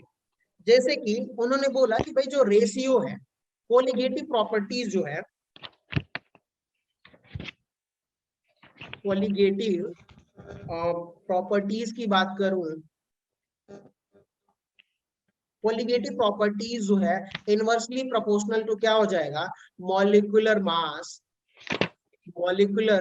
मास ऑफ सॉल्यूट। इतना क्लियर हुआ क्या कि भाई कोलिगेटिव प्रॉपर्टीज जो है ये किसके बराबर हो जाएगी? Molecular mass of solute. एक तो इक्वेशन नंबर इसको 1 बना लीजिए, मतलब एक फॉर्मूला ही समझिए, थ्योरेटिकल फॉर्मूला है वो। तो यहाँ पे अगर मैं बोलता हूं कि भाई साहब, अगर आप यहाँ ध्यान से सुनिएगा, मैं बोलूं कि भाई ऑब्जर्व कोलिगेटिव प्रॉपर्टीज की बात करूंगा तो क्या यहाँ पर मैं 1 बाई इनवर्सली प्रोपोर्शनल क्या लिख सकता हूँ? ऑब्जर्व्ड मॉलिक्यूलर मास लिख सकता हूँ कि नहीं लिख सकता? ऑब्जर्व्ड मॉलिक्यूलर मास, इसको इक्वेशन नंबर 2 मान लीजिए। अगर मैं बोलता हूँ कि भाई साहब कैलकुलेटेड कोलिगेटिव प्रॉपर्टीज की जब मैं बात करूंगा, या यहाँ पर एक और बात ध्यान से सुनिएगा, कहीं कहीं कैलकुलेटेड होगा, या फिर मैं बोल देता हूँ इसको कि नॉर्मल कोलिगेटिव प्रॉपर्टीज की जब बात करूंगा तो यहाँ पे क्या लिख सकता हूँ? इस वाले पहले वाले फॉर्मूले से कि भाई यहाँ पर लिख सकता हूँ normal molecular mass, normal molecular mass of solute लिख सकता हूँ कि नहीं लिख सकता? बताइए आप। सर ये पहले वाला फॉर्मूला कहाँ से आया? पहले वाला जो है ना ये थ्योरेटिकली प्रूफ है कि भाई जो कोलिगेटिव प्रॉपर्टीज है वो inversely proportional to molecular mass of solute या मॉलिक्यूलर मास ऑफ पार्टिकल्स है। अब यहाँ पे हुआ क्या कि भाई हमने बोला, अब वहीं से ध्यान से सुनिएगा, ऑब्जॉर्ब में क्या होगा, या तो पार्टिकल डिसोसिएट होगा चाहे एसोसिएट होगा, तो number of molecular mass break होने के बाद घटेंगे या बढ़ेंगे। तो हमने लिखा कि भाई observed colligative property inversely proportional to the observed molecular mass. और यहाँ पे क्या था, नॉर्मल का मतलब कि जितना है उतना ही, तो 1 upon normal molecular mass of solute. ठीक है, अब हमने क्या कहा कि भाई वन हाफ साहब क्या बोलते हैं कि भाई ध्यान से सुनिएगा, वन हाफ का मतलब क्या है, किससे रिप्रेजेंट करेंगे, आई से। ठीक है, इन्होंने बोला कि भाई जो रेशियो है, क्या है, जो रेशियो है observe colligative properties upon normal colligative properties, sorry मैं इसको नॉर्मल सीपी लिख देता हूँ। इसका जो रेशियो है ना ये आई है अपना, और ये क्या बताता है, अगर मैं यहाँ से ये वैल्यू पुट करूं तो वैल्यू क्या निकल के आएगी वो देखिएगा कि भाई अगर मैं यहाँ पे वैल्यू पुट करूं ऑब्जर्व कोलिगेटिव प्रॉपर्टीज, तो यहाँ क्या आएगा कि भाई 1 upon observe molecular mass of solute, और नॉर्मल के लिए नीचे जब पुट करूंगा तो क्या आएगा, normal molecular mass of solute. तो अगर मैं इसको फाइनल एक इक्वेशन में डायरेक्टली लिखने की कोशिश करूं तो क्या लिखूंगा कि भाई यहाँ पर देखिए नॉर्मल मॉलिक्यूलर मास अपॉन क्या लिख सकता हूं, ऑब्जॉर्ब मॉलिक्यूलर मास। लिख सकता हूं कि नहीं लिख सकता, बताइए आप। Yes sir. यहाँ से आप पुट करोगे तो वैल्यू बदल जाएगी, ऊपर का नीचे हो जाएगा क्योंकि इनवर्स है। यहाँ पे ऑब्जर्व कोलिगेटिव प्रॉपर्टी, तो यहाँ पे देखिए नीचे है तो पलट जाएगा। तो यहाँ पे ध्यान से सुनिएगा कि ये एक तो फॉर्मूला हो गया कि वॉन हॉफ फैक्टर जो है वो रेशियो बताता है कि भाई एक तो मेरा observe colligative properties upon normal colligative properties, और उसको आप क्या लिख सकते हो इन इक्वेशन सेकेंड और इक्वेशन थर्ड से कि भाई normal colligative property, normal molecular mass upon observe molecular मास। ठीक है, इतने के लिए आप इसको फिलहाल के लिए नोट करके रखिए, आगे जब हम न्यूमेरिकल सॉल्व करेंगे तो हमें समझ में और अच्छे से क्लियर होगा। सो बेसिकली आई जो है वन ऑफ फैक्टर, क्या बात कर रहे थे हम लोग भाई, one of factor. One of factor को हम किससे रिप्रेजेंट करते हैं, आई से रिप्रेजेंट करते हैं। और इसका कहने का मतलब क्या है वो ध्यान से सुनिएगा। एक और स्टेटमेंट हम लोग डिराइव करते हैं यहाँ से कि भाई जो आई है उसको हम क्या लिख सकते हैं, आई इक्वल्स टू, थोड़ी बड़ी लंबी लाइन है, मैं इसको लिख सकता हूँ total number of moles of solute, क्या टोटल नंबर ऑफ, क्या लिख सकता हूँ, moles of solute after dissociation, after dissociation और एसोसिएशन। ठीक है, दूसरा क्या लिख सकता हूं भाई कि total number of molecules, total number of moles या मॉलिक्यूल्स बोलिए, मोल्स ऑफ सॉल्यूट, यहाँ पे हाँ, moles of solute before dissociation और एसोसिएशन। आई क्या है यहाँ पर ध्यान दीजिएगा, आई मेरा जो है वो वन ऑफ फैक्टर है, और आई का कहने का मतलब क्या है कि total number of the moles of solute after dissociation या एसोसिएशन, इस क्लास में कर लीजिए, अपॉन किससे डिवाइड करना है आपको, total number of moles of solute before dissociation और after association, sorry before association चाहे डिसोसिएशन। अब इसको एग्जांपल से थोड़ा समझेंगे तो बहुत क्लियर हो जाएगा आप लोगों को। सो बेसिकली चलिए स्टार्ट करते हैं इसको कि भाई वन ऑफ फैक्टर कैसे निकालोगे आप। पहला जो है एग्जांपल्स हम रखते हैं यहाँ पर NaCl का, ध्यान से सुनिएगा क्या कहने का मतलब है कि भाई हमारे पास जो है एक NaCl है और ये ब्रेक हो रहा है। जैसे हमने इसका सोल्यूशन बनाया तो ये जो है Na plus plus Cl minus में ब्रेक हो गया, और मैं मान लेता हूँ कि अल्फा जो है डिग्री ऑफ डिसोसिएशन जो है वो 1 है, या ऐसे भी बोल सकते हो कि भाई ये 100% क्या हो रहा है, डिसोसिएट हो रहा है। अब 100% डिसोसिएट होने का मतलब क्या हुआ कि चलिए भाई मैंने मान लिया T इक्वल्स टू 0 पर शुरू में ये 1 मोल था, तो ये 0 मोल और ये 0 मोल डिसोसिएट हुआ ही नहीं, हमने ऐड ही नहीं किया। लेकिन हमने भाई ऐड किया T equals to T equilibrium पर, जब हमने देखा कि भाई ये 1 मोल था, तो ये डिसोसिएट होकर के, मानता हूं कि अगर मैं बोलूं कि भाई ये भी देखोगे तो ये भी 1 मोल और ये भी 1 मोल डिसोसिएट हुआ कि नहीं हुआ, बताइए आप लोग। Yes, sir. Yes, sir. शुरू में ये क्या था, वो 1 मोल था, और जब ये 100% डिसोसिएट हो जाएगा, हमने क्या मान रखा है भाई, अल्फा इक्वल्स टू 1 या 100%। इसका कहने का मतलब आप समझिएगा कि अब यहाँ पर क्या ये 0 हो गया कि नहीं हो गया, NaCl तो पूरा डिसोसिएट हो गया ना, तो 0 हो गया। तो अब आप लोग बताइए कि टोटल नंबर ऑफ पार्टिकल्स कितने हो गए, 2 हुए कि नहीं हुए। Yes, sir. Yes, sir. पहले एक पार्टिकल था, चाहे 1 मोल था, तो मैं नंबर ऑफ पार्टिकल्स की बात करता हूँ यहाँ पे, ध्यान से सुनिएगा कि भाई मान लेते हैं कि शुरू में हमारे पास एक पार्टिकल था और पूरा डिसोसिएट होकर कितने पार्टिकल्स हो गए, 2 पार्टिकल्स हो गए। तो आई जब वांट ऑफ फैक्टर निकालोगे तो भाई बोलोगे, देखिए ध्यान से यहाँ पे सुनिए कि total number of solute, moles of solute चाहे number of particles after dissociation, और डिवाइड किससे करना है कि भाई बिफोर डिसोसिएशन कितने नंबर ऑफ पार्टिकल्स थे या कितने नंबर ऑफ मोल्स थे। तो यहाँ पे बोलूं कि भाई आफ्टर डिसोसिएशन जो है, after dissociation number of particles कितने हुए, 2, और बिफोर डिसोसिएशन NaCl कितना पार्टिकल था, 1 था। तो अब एक बात बताइए, डिवाइड करिए 2/1, कितना आएगा 2, यानी कि NaCl के लिए वांट ऑफ फैक्टर कितना आएगा, बताइए आप लोग, 2 आया कि नहीं। Yes, sir. अब एक बात बताइए, आई की वैल्यू 2 आई, यानी कि कोई भी कोलिगेटिव प्रॉपर्टीज क्या हो जाएगी, वो 2 गुनी हो जाएगी। इसका कहने का मतलब क्या है, कितना हो जाएगा, ऑस्मोटिक प्रेशर अगर मान लीजिए कि 1 है, तो वो कितना हो जाएगा, 2 एटमॉस्फेरिक प्रेशर। बेसिकली आते हैं दूसरे एग्जाम्पल की तरफ। सेकेंड एग्जाम्पल में जब आप देखोगे, मैं मान लेता हूँ कि भाई MgCl2 जो है, ये क्या हो रहा है, डिसोसिएट हो रहा है, और डिसोसिएट हो रहा है, मैंने अल्फा की वैल्यू 1 मान ली है, यानी कि 100% डिसोसिएट हो रहा है। तो अब एक बात बताइए, Mg2 plus plus 2Cl minus में डिसोसिएट होगा। शुरू में क्या था, ये 1 मोल था, तो ये 0 0, time equals to T equals to 0 पर मैंने T equals to equilibrium time पर, चलिए मैं मेंशन कर देता हूँ T इक्वल टू 0, यहाँ पे बोलता हूँ T equal to equilibrium time पर, ये भाई सब 100% डिसोसिएट हो गया, तो ये तो कुछ बचेगा नहीं, 0। ये कितना मोल हो गया, 1 मोल, और ये 2 पार्टिकल, एक में से 2 Cl निकल रहे हैं, तो कितने पार्टिकल जनरेट होंगे भाई, 2 मोल। अब एक बात बताइए, अगर मैं वांट ऑफ फैक्टर निकालूं, तो भाई आफ्टर डिसोसिएशन कितने नंबर ऑफ पार्टिकल्स, 1, और ये प्लस 2, यानी कि टोटल नंबर ऑफ पार्टिकल्स या टोटल नंबर ऑफ मोल्स कितने हो जाएंगे, 3। और इनिशियली बिफोर डिसोसिएशन कितना था, देखिए बताइए आप लोग, 1 मोल। तो अब इसके लिए वांट ऑफ फैक्टर कितना आया, 3. 3 आया। इतना क्लियर हुआ, यानी कि क्या मैं बोल सकता हूं कि भाई डिसोसिएशन होने के बाद नंबर ऑफ पार्टिकल्स बढ़ेंगे, तो यानी कि जो कोलिगेटिव प्रॉपर्टीज है वो 3 गुना मेरी बढ़ जाएगी। चलिए बहुत सही। अब आते हैं थर्ड कोलिगेटिव, एक और एग्जांपल्स यहाँ पे देख लेते हैं।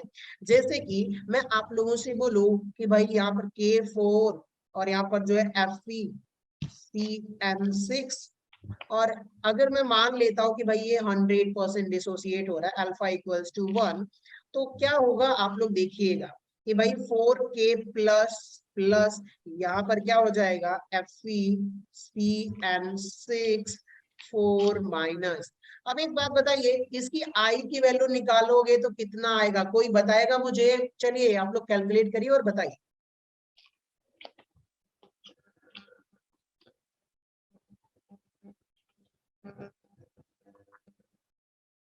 Sir, 5. आई की वैल्यू कितना आएगा, 5। और कोई बताएगा, क्या यार आप लोग बोलते ही नहीं हो, कुछ तो बोला करो यार कम से कम। Sir, 5 ही। हेलो सिमरन, आप hello Simran Bhardwaj please, Yes, sir. कितना आएगा आई की वैल्यू। 5.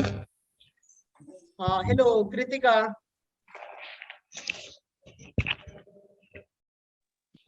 हेलो कृतिका, मुस्कान, अंजलि, तनीषा, क्या आप लोग हो,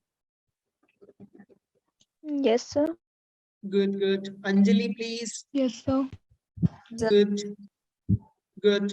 आप लोग फोकस करिए, क्या आई की वैल्यू यहाँ पर कितना आएगी K4 FeCN6 के लिए, Sir, 5. Good good good. यानी कि नंबर ऑफ पार्टिकल्स जो थे डिसोसिएट होने के बाद कितना हुए, और पहले एक ही था, तो अब डिवाइड कर दीजिए, जो वैल्यू आएगी वो आई की वैल्यू आएगी, वॉन्ट ऑफ फैक्टर आएगा।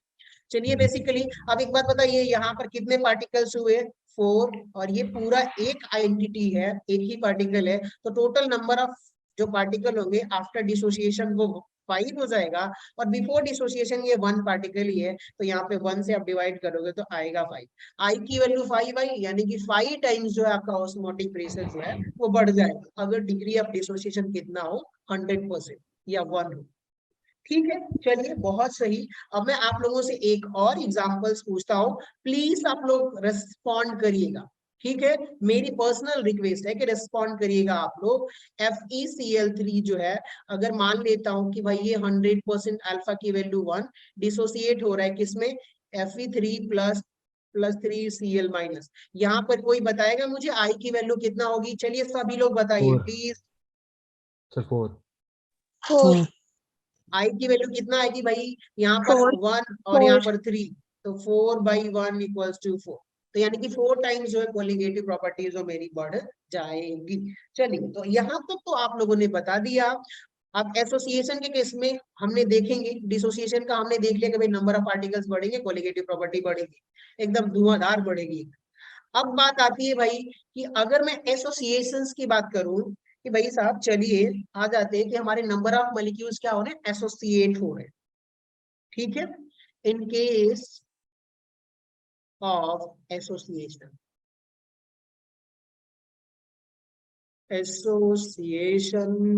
इन केस ऑफ एसोसिएशन का देखते हैं। चलो भाई आ जाइए। अब मैं यहाँ पे आप लोगों से एक सवाल पूछता हूँ, फिर आप लोग बताइए। कुछ एग्जांपल्स ले लेते हैं, 2 या 3। हाँ ये एग्जांपल पहले भी डिस्कस किया हुआ था, एक बार और डिस्कस करते हैं। CH3COH 2 मॉलिक्यूल्स थे, ये एसोसिएट होकर के एक ही मॉलिक्यूल्स बना रहा है CH3COOH। मैं इसको ऐसे लिख देता हूं। अब एक काम करिए, आप लोग आई की वैल्यू इसके लिए बताइए कितना आएगा। चलिए चलिए 1/2 अब ध्यान से सुनिए, शुरू में ये 2 पार्टिकल था और आफ्टर एसोसिएशन कितना हो गया, 1। तो अब एक बात बताइए, 1/2, इसको मैं थोड़ा छोटू मोटू कर देता हूँ भाई, 1/2, यानी कि वैल्यू कितनी आ गई, लेस देन 1। अब एक बात बताइए आप लोग कि अगर एसोसिएशन के केस में जो आई वांट ऑफ फैक्टर है, क्या वो लेस देन 1 आएगा कि नहीं आएगा?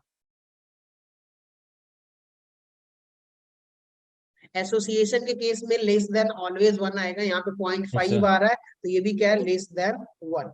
ठीक है, चलिए एक और एग्जांपल लेते हैं। यहाँ पर सिमिलरली अगर मान लीजिए कि आपके पास क्या है, फिनॉल मॉलिक्यूल्स है बेंजीन सॉल्यूशन में, और यहाँ पर ध्यान दीजिएगा अल्फा 1 है, डिग्री ऑफ एसोसिएशन क्या है, 100% है। अगर मैं बोलता हूँ कि भाई ये जो फिनॉल है ये क्या हो रहा है, एसोसिएट हो रहा है, ये 2 मॉलिक्यूल्स है और ये एसोसिएट हो जा रहा है, इसको मैं ऐसे 2 लिख देता हूँ, और अल्फा की वैल्यू क्या है, 1 है। तो यहाँ पर जब आई की वैल्यू आप निकालोगे तो कितना आएगा, कोई बताएगा मुझे? सर 1/2 भाई देखिए, एक पहले 2 मॉलिक्यूल्स था और आफ्टर एसोसिएशन वो कितना हो गया, 1 मॉलिक्यूल्स हो गया, तो भाई साहब 1/2। यहाँ पर भी आई की वैल्यू क्या आ गई बताइए, लेस देन 1। चलिए बहुत बढ़िया, यानी कि आई की वैल्यू घटेगी तो कोलिगेटिव प्रॉपर्टीज ऑब्वियसली। अब बताइए कि क्या यहाँ पर अगर मैं एक्सपेक्ट करूं कि भाई जो ऑस्मोटिक प्रेशर है वो कितना आना चाहिए, 2π आना चाहिए, 2 टाइम, लेकिन आएगा कितना, 1 ऑस्मोटिक प्रेशर, क्योंकि नंबर ऑफ पार्टिकल्स हाफ हो गए तो ऑस्मोटिक प्रेशर हाफ हो जाएगा। चलिए आप ऊपर आ जाइए थोड़ा सा, यहाँ पे एग्जांपल में आप देखिए, यहाँ पे पूरी जगह आप लोग ऑब्जर्व करिए और बताइए कि क्या osmotic pressure greater than 1 always आ रहा है कि नहीं आ रहा है in case of dissociation? Yes, sir. Yes sir Yes, तो sir. डिसोसिएशन के केस में आप लोग नोट कर लीजिए कि भाई जो सॉरी वांट ऑफ फैक्टर जो है वो ग्रेटर देन 1 आएगा इन केस ऑफ डिसोसिएशन, और इन केस ऑफ एसोसिएशन क्या हो जाएगा, वांट ऑफ फैक्टर जो है वो हमेशा लेस देन 1 आएगा। चलिए बहुत बढ़िया, यहाँ पे एक और एग्जांपल ले लेते हैं ट्राइमर का। भाई 3 ए मॉलिक्यूल्स क्या हो रहे हैं, वो एसोसिएट हो रहे हैं और क्या बना रहे हैं, A3 मॉलिक्यूल्स बना रहे हैं। यहाँ पे बताइए आई की वैल्यू कितना आएगी, कोई बताएगा मुझे? 1/3 1/3। क्या ये भी i की value less than 1i? Of course I sir, इसमें कोई डाउट नहीं है। चलिए, अब तक तो हमने देखा कि भाई साहब अल्फा की जो वैल्यू थी वो क्या थी, मेरा 100% डिसोसिएट हो रहा था, चाहे एसोसिएट हो रहा था, तब ये वैल्यू आ रही थी। ऐसे न्यूमेरिकल्स डायरेक्टली आ सकते हैं कि कोई कंपाउंड दिया हुआ है और आप लोगों से पूछ दिया कि भाई वॉन पावर फैक्टर बताओ, तो आप लोग क्या करोगे, सिमिलरली ऐसे ही बस आपको कैलकुलेट करना है और ऑप्शन क्लिक कर देना है। चलिए, अब हम बात करते हैं कि भाई मान लेते हैं कि डिग्री ऑफ डिसोसिएशन जो है वो मेरा 100% नहीं है, तो उस केस में आप लोग क्या करोगे। सो बेसिकली हेडिंग डालिए आप लोग, degree of dissociation. Degree of क्या बोलेंगे बच्चों, डिसोसिएशन। डिग्री ऑफ डिसोसिएशन को हम किससे रिप्रेजेंट करते हैं, अल्फा से। और इसका कहने का मतलब क्या होता है कि भाई ध्यान से सुनिएगा, अल्फा डिग्री ऑफ डिसोसिएशन का कहने का मतलब क्या है कि एक मोल में से कितना मोल, मान लीजिए कि हमारे पास क्या है 1 मोल ऑफ सॉल्यूट है, तो अल्फा का मतलब क्या है कि भाई एक मोल में से ना कितना मोल, अल्फा मोल वो डिसोसिएट हो रहा है। समझिए इस बात को कि अगर 100 मॉलिक्यूल्स है तो मैंने बोला कि भाई 100 मॉलिक्यूल्स में से 30 मॉलिक्यूल्स मेरे क्या हो रहे हैं, डिसोसिएट हो रहे हैं, तो अल्फा की वैल्यू कितनी आ जाएगी, 30 आ जाएगी। इतना क्लियर हुआ। तो अल्फा का मतलब कि भाई एक मोल में से अल्फा मोल, ठीक है। 1 मोल में से क्या हो जाएगा अल्फा, थोड़ी राइटिंग सही करता हूं मैं, alpha mole of molecule are associate slash करके आप क्या लिख सकते हो, डिसोसिएट। ठीक है, अल्फा का मतलब है इतने मॉलिक्यूल्स हो सकते हैं, एक मोल में से एसोसिएट हो चाहे डिसोसिएट हो। बात आती है कि भाई मैंने बोला कि देखिए यहाँ पर कि कोई एक मान लेते हैं, सपोज दैट कि यहाँ पर मैं बोलूं कि भाई साहब एक ए मॉलिक्यूल्स है, और नहीं नहीं ऐसे नहीं कर सकते, ऐसे नहीं कर सकते, हाँ कैसे कर सकते हैं इसको, लेट्स सी, जस्ट 1 सेकेंड। हाँ, मैं मान लेता हूं भाई कि हमारे पास एन मॉलिक्यूल्स है और ये क्या हो रहा है, डिसोसिएट हो रहा है। जब ये डिसोसिएट होगा तो कितने हो जाएंगे, एन ए मॉलिक्यूल्स में डिसोसिएट होगा कि नहीं होगा, बताइए आप लोग। ऐसे आप लोग समझिए कि भाई अगर ये Cl2 है और ये अगर ये डिसोसिएट हो रहा है तो क्या होगा, 2Cl माइनस में ब्रेक होगा कि नहीं होगा। Yes, sir. सिमिलरली यहाँ पर क्या है कि अगर ए एन मॉलिक्यूल्स है, ए जो है एन टाइम्स उसमें है, तो क्या हो जाएगा, ब्रेक होगा तो एन ए फॉर्म करेगा। वही कहने का मतलब है कि भाई मैं मान लेता हूँ कि टी इक्वल टू 0 पर इसके पास 1 मोल है और शुरू में ये 0 है, डिसोसिएट हुआ ही नहीं हुआ। अगर मैं बोलता हूँ कि भाई टी इक्वल टू क्या हो जाएगा, इक्विलिब्रियम टाइम पर एक में से अल्फा मोल क्या हो रहा है, बताओ दोस्तों, अल्फा मोल डिसोसिएट हो रहा है, तो क्या यहाँ पर एन अल्फा बनेगा कि नहीं बनेगा, बताइए आप लोग। मान लीजिए कि यहाँ पर 1 मोल था, शुरू में 0 था, यहाँ पर 1 मोल में से क्या हुआ कि 1 मोल था लेकिन ब्रेक होकर कितने में कन्वर्ट हो गया, 2 मोल, डबल हुआ कि नहीं हुआ।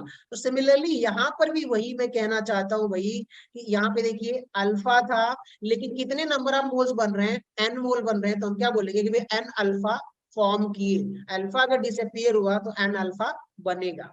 अब एक बात बताइए कि अगर मैं यहाँ पर कैलकुलेट करूं कि भाई total number of moles, total number of moles करूंगा तो देखिए यहाँ पर थोड़े बहुत ये वाले बच गए हैं, कलर चेंज करता हूं मैं, देखिए ये वाले 1 माइनस अल्फा जो अभी बच गया है, अल्फा डिसोसिएट हुआ तो बचा कितना 1 माइनस अल्फा, और यहाँ पे एन अल्फा जो है ये डिसोसिएट होकर सॉल्यूशन में है। टोटल अगर मैं मोल्स निकालूंगा तो कितना आएगा बताइए आप लोग, 1 minus alpha plus N alpha, इतना ही होगा ना टोटल मोल। Yes sir. कितने लोगों को समझ में आया, Yes, sir. तो बाकी लोग Yes, बोल नहीं sir. रहे यार, आप बोलोगे तो मेरे लिए थोड़ा क्लियर होगा कि आप लोगों को समझ में आ रहा है कि नहीं आ रहा है। नहीं आ रहा तो कहाँ नहीं आ रहा मैं बता सकता हूँ। सर एक बार रिपीट करना है। हाँ ध्यान से सुनिए, देखिए अब मैं क्या कह रहा हूँ कि भाई शुरू में मेरे पास क्या था, 1 मोल था, यहाँ पे देखिए 1 मोल, ठीक है। हुआ क्या कि मैंने मान लिया कि भाई इसका डिग्री ऑफ डिसोसिएशन जो है वो अल्फा है। तो अब एक बात बताइए, T इक्वल टू 0 पर ये 1 मोल था, एंड ए जो था वो 0 था, लेकिन 1 मोल में से क्या हुआ, अल्फा मोल जो है वो डिसोसिएट हो गया। तो जब अल्फा मोल डिसोसिएट होगा तो वो घटेगा कि नहीं घटेगा, तो 1 माइनस अल्फा ए एन बच गया। लेकिन यहाँ पे क्या होगा, एन अल्फा यहाँ पे जनरेट होगा। समझ में आ रही है बात, एन अल्फा उतना बनेगा। जैसे कि एग्जांपल के मैं बताऊं, NaCl, और ये ब्रेक हो रहा है किसमें, Na plus plus Cl minus. मैंने बोला कि भाई ये 1 मोल था तो शुरू में ये 0 0 थे, ये 1 मोल था, मैंने माना कि अल्फा मोल डिसोसिएट हो रहा है 1 मोल में से। देखिए ये 1 मोल है, इसमें से अल्फा मोल डिसोसिएट हो रहा है। तो एक बात बताइए, अल्फा मोल Na प्लस और अल्फा मोल Cl माइनस बनेगा कि नहीं बनेगा? Yes sir. सिमिलरली वही कहना चाहता हूं, ध्यान से देखिए कि भाई शुरू में आपके पास 1 मोल An था, तो 1 मोल An में से अल्फा मोल डिसोसिएट हो रहा है, तो यहाँ पर n टाइम जो है, ध्यान दीजिएगा, n अल्फा बनेगा कि नहीं बनेगा? Yes, sir.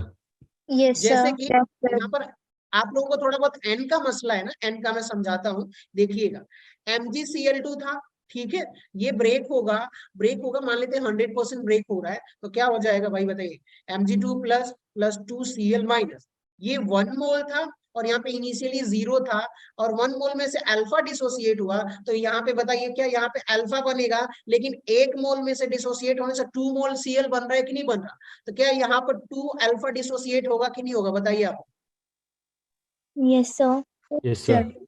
1 मोल में से अल्फा डिसोसिएट हो रहा है, तो यहाँ पे एक ही मोल Mg2 प्लस बन रहा है, लेकिन 2 मोल Cl माइनस हो रहा है, तो एक अल्फा डिसोसिएट हो तो यहाँ पे 2 अल्फा जनरेट होगा Cl माइनस। सिमिलरली यहाँ पर हमने बोला कि भाई n अल्फा जनरेट होगा। तो अब इसको बेसिकली अब समझिए, मैं इसको इरेज करता हूं। अब मैं बोलूंगा कि भाई आप लोग एक काम करिए कि टोटल नंबर ऑफ मोल्स निकालिए, क्योंकि हमें वांट ऑफ फैक्टर कैलकुलेट करना है। टोटल नंबर ऑफ मोल्स कितना होगा, एक तो एक में से कितना अल्फा घटा तो इतना बचा, इतना मोल बच जाएगा, और एन अल्फा जो कि वापस जो है Na जनरेट हुआ है, इन दोनों को जोड़ोगे तो क्या निकलेगा, टोटल मोल निकलेगा। तो टोटल मोल का कहने का मतलब कि भाई 1 माइनस अल्फा, एक तो ये मोल हो गया An वाला जो बच गया था, डिसोसिएट हुआ ही नहीं, प्लस एन अल्फा, ये भी मेरा हो गया। अब दोनों को आप जोड़ोगे तो टोटल मोल क्या निकल के आएगा वो देखिएगा, 1 plus N alpha minus alpha. मैंने इसका ऑर्डर बस इधर पलट दिया है, ठीक है ना। अब इसलिए पलटा हुआ है कि भाई यहाँ पे देखिएगा कि 1 प्लस, क्या मैं इसको n माइनस 1 अल्फा लिख सकता हूँ कि नहीं लिख सकता हूँ, कितने लोग इसको एग्री करते हैं? Yes sir. Yes, sir. बस हमने अल्फा कॉमन ले लिया है इसको रिप्लेस करके। अब एक बात बताइए, टोटल नंबर ऑफ पार्टिकल्स क्या है आफ्टर डिसोसिएशन, है कि नहीं? यहाँ पे आप देखोगे टोटल नंबर ऑफ मोल्स या total number of particles after dissociation है कि नहीं है। ये डिसोसिएट हुआ तो total number of particles after dissociation चाहे total number of mole after dissociation कितना आएगा, 1 प्लस n माइनस 1 अल्फा आएगा कि नहीं? Yes, sir. Yes sir. अब एक बात बताइए कि आफ्टर डिसोसिएशन जो है नंबर ऑफ मोल्स कितने हैं, कितने, इतने आफ्टर डिसोसिएशन। और बिफोर डिसोसिएशन की अगर मैं बात करूं तो नंबर ऑफ मोल्स कितना था, 1 मोल था कि नहीं था, बताइए आप लोग। Yes sir. अब एक बात बताइए, वांट ऑफ फैक्टर कैलकुलेट करते हैं, क्या करते हैं बताइए आप लोग, I equals to van't Hoff factor में आप रिमाइंड करोगे तो आप क्या बोलोगे भाई कि total number of moles of solute, ध्यान से सुनिए, आफ्टर डिसोसिएशन चाहे एसोसिएशन, और उसके बाद से कितने कि नंबर ऑफ सॉल्यूट जो है, मोल्स ऑफ सॉल्यूट जो है बिफोर डिसोसिएशन। तो ध्यान से सुनिएगा मैं क्या लिखने वाला हूँ, यहाँ पे आइए, अब I की वैल्यू लिखूंगा वांट ऑफ फैक्टर, तो यहाँ पे लिखूंगा भाई after dissociation number of moles कितने होंगे, 1 प्लस n माइनस 1 अल्फा, और जो कि बिफोर डिसोसिएशन 1 मोल था, ये वाला कितना था, 1 मोल था, तो मैं 1 से डिवाइड करूंगा तो I की वैल्यू कितना निकल के आएगी बताइए, 1 प्लस n माइनस 1 अल्फा, इतना ही आएगा कि नहीं आएगा? Yes sir. क्लियर हो गया, किसी को डाउट है कुछ? No sir. ठीक है। सो अब एक बात बताइए, इन केस ऑफ डिसोसिएशन में वांट ऑफ फैक्टर आप कैसे कैलकुलेट करोगे? By total number of moles after dissociation, before dissociation, calculate करिए, आ जाएगा। इसके लिए मैंने एक फॉर्मूला निकाला है, 1 + n-1 अल्फा, और ये तो आपका एक टर्म हो गया वांट ऑफ फैक्टर के लिए। लेकिन एक चीज और ध्यान दीजिएगा, अगर मैं यहाँ से degree of dissociation alpha calculate करूं तो कैसे कर सकता हूं? देखिएगा, मैं इस 1 को क्या करूं, लेफ्ट साइड लेके आऊं। तो अब एक बात बताइए, i-1 equals to n-1 alpha होगा। और अब एक काम करूं, अगर अल्फा की वैल्यू कैलकुलेट करूंगा, n i-1 अपॉन यहाँ पे क्या हो जाएगा, n-1। क्या ये यहाँ तक कितने लोगों को समझ में आया? Yes, sir. Yes, sir. चलिए, तो अगर डिग्री ऑफ डिसोसिएशन आपको कैलकुलेट करना होगा तो उसके लिए वांट ऑफ फैक्टर और n की वैल्यू चाहिए कि भाई कितने मोल्स आपके प्रेजेंट थे। चलिए, बहुत बढ़िया, इतना तो क्लियर हो गया। अब हम, ये किसके केस में था? डिग्री ऑफ डिसोसिएशन के केस में था। अब बात कर लेते हैं डिग्री ऑफ एसोसिएशन के केस में क्या होगा। सो बेसिकली आइए अब हम बात करते हैं डिग्री ऑफ एसोसिएशन। ठीक है, किसकी बात करते हैं हम लोग? Degree of association.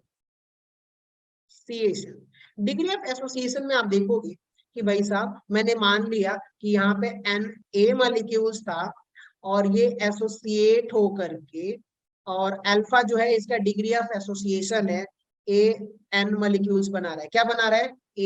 An molecules बना रहा है। तो यहाँ पे मैं बोलूंगा कि भाई t = 0 टाइम पर मान लेते हैं कि ये 1 मोल है, तो ये शुरू में क्या होगा, 0 होगा। और यहाँ पर t = क्या बोल रहा हूँ कि t इक्विलिब्रियम पर, इसको इरेज करता हूं मैं, टी इक्विलिब्रियम पर क्या हो जाएगा कि भाई 1 में से अल्फा मोल जो है क्या हो रहा है, एसोसिएट हो रहा है। तो यहाँ पर क्या है, अल्फा बाई n मॉलिक्यूल्स क्या होगा, एसोसिएट होगा, इतना बनेगा, An मॉलिक्यूल्स इतना बनेगा। इसको मैं समझाता हूँ साइड में थोड़ा बहुत, आप इसको समझिएगा कि शुरू में आपने देखा था कि भाई CH3COOH जो था, 2 मोल्स या 2 मॉलिक्यूल्स एसिटिक एसिड एसोसिएट होकर के, ध्यान से सुनिएगा, किसमें बन रहा था वो, CH3COOH ट्वाइस बना रहा था। अब मैं ये बोलता हूं कि भाई यहाँ पे देखिए, अगर मैंने 2 मोल कितना लिया, 2 मोल एसिटिक एसिड लिया, तो क्या 1 मोल एसिटिक एसिड बना कि नहीं बना? Yes, sir. Yes, sir. अब ध्यान से सुनिए, अगर मैं यहाँ पर 1 मोल एसिटिक एसिड लूंगा तो क्या ये 0.5 मोल बनेगा कि नहीं बनेगा, ये जो एसोसिएट होकर मॉलिक्यूल बन रहा है? Yes, sir. यानी कि आधा ही हो रहा है ना, हर चीज का क्या हो रहा है, आधा हो रहा है। तो अगर मैं मान लीजिए कि यहाँ पर n मोल लूंगा, कितना, n मोल, ध्यान से सुनिएगा, अगर n मोल तो जो वैल्यू होगा, मान लीजिए अल्फा बाई n होगा कि नहीं होगा, n से डिवाइड होगा, आधा हो जाएगा वो। Yes, Yes. sir. Yes, sir. So basically मैं वही कहना चाहता हूँ कि यहाँ पर एसोसिएशन वाले में कि भाई साहब आप ध्यान से सुनिए कि पहले क्या था, वो 1 मोल था इनिशियली, किसमें था वो, रेड कलर, इनिशियली वो 1 मोल था, तो कोई एसोसिएशन नहीं हुआ। और थोड़ी देर बाद क्या हुआ कि भाई अल्फा मोल क्या हो गया, एसोसिएट हुआ, तो ये घट जाएगा, तो इधर कितना An जनरेट होगा, अल्फा बाई n। अब टोटल नंबर ऑफ अगर मोल्स आप निकालोगे, या चाहे पार्टिकल बोलिए चाहे मोल बोलिए, तो अब एक बात बताइए, ध्यान से सुनिएगा, टोटल नंबर ऑफ मोल्स अगर आप निकालोगे तो कितना आएगा भाई, 1 - alpha plus alpha upon n, यही होगा कि नहीं होगा? Yes, sir. Yes, sir. चलिए, बहुत बढ़िया। अब आप लोगों से एक और सवाल पूछ लेता हूँ, मैं इसको थोड़ा बहुत इधर कर देता हूँ, इसको इधर, ताकि आपको आसानी से समझ में आ जाए। यहाँ पे क्या लिख सकता हूँ भाई, 1 + alpha by n minus alpha, ऐसे लिख सकता हूँ। और यहाँ से एक काम करिए, आप कॉमन ले लीजिए, तो जब आप कॉमन लोगे तो क्या निकल जाएगा, 1, और यहाँ पर क्या हो जाएगा, प्लस, और यहाँ पे हो जाएगा 1/n-1 अल्फा। इतना कितने लोगों को समझ में आया, कितने लोग एग्री कर रहे हैं? Yes, sir. Yes, sir. अब एक बात बताइए आप लोग कि ये तो रहा आपका टोटल नंबर ऑफ मोल्स आ गए। अब मैं बोलता हूँ कि भाई वांट ऑफ फैक्टर कैलकुलेट करना है। वांट ऑफ फैक्टर अगर आपको कैलकुलेट कर, sorry, want Hoff factor calculate करना है तो क्या बोलूंगा भाई कि भाई टोटल मोल आफ्टर एसोसिएशन कितना आएगा बताइए, यही होगा कि नहीं होगा, टोटल मोल आफ्टर एसोसिएशन। और बिफोर एसोसिएशन मेरे पास कितना मोल था, 1 मोल था। तो अगर मैं क्या करूं कि भाई after association number of moles निकालूंगा तो कितना आएगा, 1 + 1/n - 1 अल्फा अपॉन 1। ठीक है, अब अगर मैं आई की वैल्यू निकालूं एसोसिएशन के केस में तो कितना निकल के आएगा, 1 + 1/n - 1 अल्फा। आई की वैल्यू यही आएगी कि नहीं आएगी? Yes sir. चलिए बहुत बढ़िया। सो मैं यहाँ पे आई की वैल्यू आप लोगों को लिख के दिखाता हूँ, 1 + 1/n - 1 अल्फा। ये रहा आपकी आई की वैल्यू। अगर मैं डिग्री ऑफ डिसोसिएशन मुझे कैलकुलेट करना है, इसको लिख लीजिएगा, तो मैं क्या बोलूंगा भाई कि ध्यान से सुनिए, अगर मैं अल्फा की वैल्यू कैलकुलेट करना चाहूँ तो यहाँ से क्या लिख सकता हूँ, I = 1 + 1/n - 1 अल्फा। और ये 1 को क्या करूंगा, लेफ्ट साइड लेके जाऊंगा, I - 1 = क्या हो जाएगा, 1/n - 1 इंटू अल्फा। और इस ये पूरा जो टर्म है ना, इसको मैं लेफ्ट साइड लेके जाऊंगा तो क्या हो जाएगा बताइए, अल्फा = इसको भी ब्रैकेट में कर लेता हूँ, क्या हो जाएगा, I - 1/1/n - 1। क्या यही आएगा कि नहीं आएगा, कितने लोग एग्री कर रहे हैं? Yes, yes sir. सर। तो इन केस ऑफ एसोसिएशन में जब डिग्री ऑफ डिसोसिएशन आपको निकालना होगा तो क्या इस फॉर्मूले से निकल जाएगा? Yes sir. Sir. चलिए बहुत बढ़िया। एक चीज और ध्यान से सुनिए, नोट कर लीजिए आप लोग। नोट के लिए मैं क्या बोल रहा हूँ कि भाई यहाँ पर जो डिग्री ऑफ एसोसिएशन जो देख रहे हो, सॉरी वांट ऑफ फैक्टर देख रहे हो, क्या मैं इसको ऐसे लिख सकता हूँ क्या कि भाई 1 + 1/n - 1 अल्फा << 1। क्योंकि इन केस ऑफ एसोसिएशन जो है वांट ऑफ फैक्टर आई जो है हमेशा <<1 होगा कि नहीं होगा? Yes sir. Yes, sir. याद करिए आप लोग, मैंने बताया था शुरू में कि भाई वांट ऑफ फैक्टर जो है इन केस ऑफ एसोसिएशन हमेशा क्या होगा, <<1। देखा आप लोगों ने? तो क्या मैं यहाँ पर अगर वांट ऑफ फैक्टर जो मैंने एसोसिएशन के केस में निकाला है, इसको मैं <<1 नहीं कर सकता? ऑफ कोर्स कर सकता। ठीक है, इन केस ऑफ एसोसिएशन में आ जाइए, तो यहाँ पे जो आपका वांट ऑफ फैक्टर है इसको भी नोट कर लीजिए कि भाई यहाँ पे जो वांट ऑफ फैक्टर है मैं इसको क्या कर सकता हूँ, 1 + n - 1 अल्फा, वो <<1 आएगा क्योंकि नंबर ऑफ पार्टिकल्स जो है मेरे बढ़ गए। तो ये सब नोट कर लीजिएगा आप लोग। बेसिकली आज का कितना टाइम हुआ, और भी इसमें कुछ थियरीज बची हुई हैं तो उनको हम कवर कर लेंगे और न्यूमेरिकल भी इसके सॉल्व करेंगे, क्योंकि अच्छे से करेंगे इससे न्यूमेरिकल्स आ सकते हैं बोर्ड में तो ऑब्वियसली आएगा। और मे भी चांसेस है कि नीट का तो प्रेडिक्टेबिलिटी नहीं होती, लेकिन फिर भी हो सकता है। सो बेसिकली चलिए आप लोग, भी मेरे पास स्पेस ही नहीं बचा है, कहीं बचा क्या, आते हैं यहाँ पर। अब आप लोगों से मैं पूछूं कि भाई एक मॉडिफाइड फॉर्मूले की बात करते हैं, ध्यान से सुनिएगा। मैं बोलता हूं कि भाई I = क्या हो जाएगा मेरा, ऑब्जॉर्ब कोलिगेटिव प्रॉपर्टीज अपॉन, यहाँ पर क्या हो जाएगा, कैलकुलेटेड सीपी कोलिगेटिव प्रॉपर्टीज। तो अगर मुझे absorb colligative properties find out करना है, क्या करना है, ऑब्जॉर्ब सीपी निकालना है, तो मुझे क्या करना पड़ेगा बताइए। एक तो कैलकुलेटिव कोलिगेटिव प्रॉपर्टी, और उसे आई से मल्टीप्लाई कर दूं तो क्या ऑब्जॉर्ब निकल के आ जाएगा कि नहीं आ जाएगा? Yes, sir. इसको भी आप लोग नोट कर लीजिएगा, वैसे मैंने पहले बता रखा है। इतना क्लियर हुआ क्या आप लोगों को? Yes sir. चलिए बहुत बढ़िया। अब अभी हम ऐसा आगे है कि अब हम फॉर्मूले को मॉडिफाई कर सकते हैं। अगर इन केस ऑफ इलेक्ट्रोलाइट होगा तो आप क्या करोगे वो देखिएगा।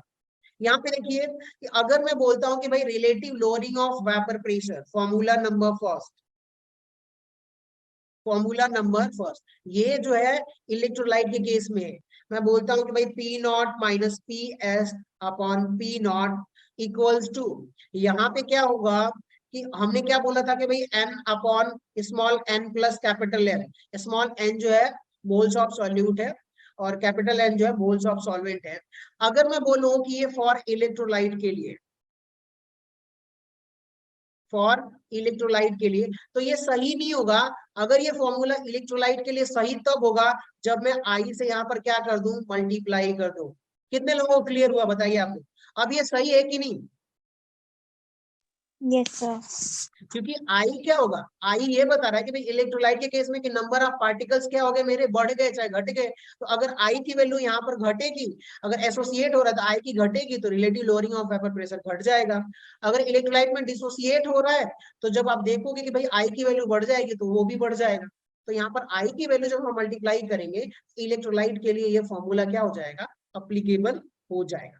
सेकेंड केस में क्या होगा भाई, delta T B elevation in boiling point को क्या कर सकते हैं भाई, के एफ सॉरी के बी होगा, K B into molality into I van't Hoff factor, ये हम अप्लाई कर सकते हैं। थर्ड में अगर मैं बात करूं आप लोग से, तो यहाँ पे क्या लिखूंगा भाई, delta T F equal to क्या हो जाएगा, K F into molality into van't Hoff factor. अगर मैं फोर्थ में बात करूं कि भाई इलेक्ट्रोलाइट हमने ऐड किया है, ऑस्मोटिक प्रेशर जो पाई होगा वो क्या हो जाएगा, एम। यहाँ पे एम जो है मेरी मोलरिटी ऑफ द सॉल्यूशन है, concentration of solution, M S T into I. कितने लोगों को समझ में आया कि भाई ये जो है इलेक्ट्रोलाइट होगा तब हम अप्लाई कर सकते हैं? Yes, Yes, sir. sir. ठीक है, तो एक काम करिए आप लोग नोट कर लीजिए, और फिर हम कुछ न्यूमेरिकल्स भी डिस्कस करेंगे अगर हमारे पास टाइम बचा तो, क्योंकि मैंने वैसे भी ऑलरेडी इतना बोर कर दिया आप लोगों को।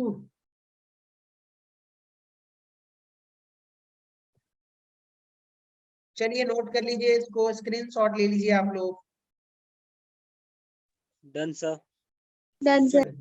बहुत बढ़िया। एक काम करते हैं कि हमारे पास है ना अभी 4 मिनट है, एक न्यूमेरिकल सॉल्व करने की कोशिश करते हैं। अगर मे बी पॉसिबली अगर वो हो जाए तो बहुत बढ़िया है, और नहीं होता है तो बात नहीं है। कौन सा न्यूमेरिकल? ये वाला न्यूमेरिकल। ये न्यूमेरिकल को आप लोग 1 मिनट लेके पढ़िए, मैम से मैं रिक्वेस्ट करूंगा 3-4 मिनट वो दे दिए और 3-4 मिनट बाकी। अरे सर कर लो, कोई बात नहीं। ओ सॉरी मैम। कोई बात नहीं, आराम से कर लो, कोई जल्दी नहीं है। हाँ।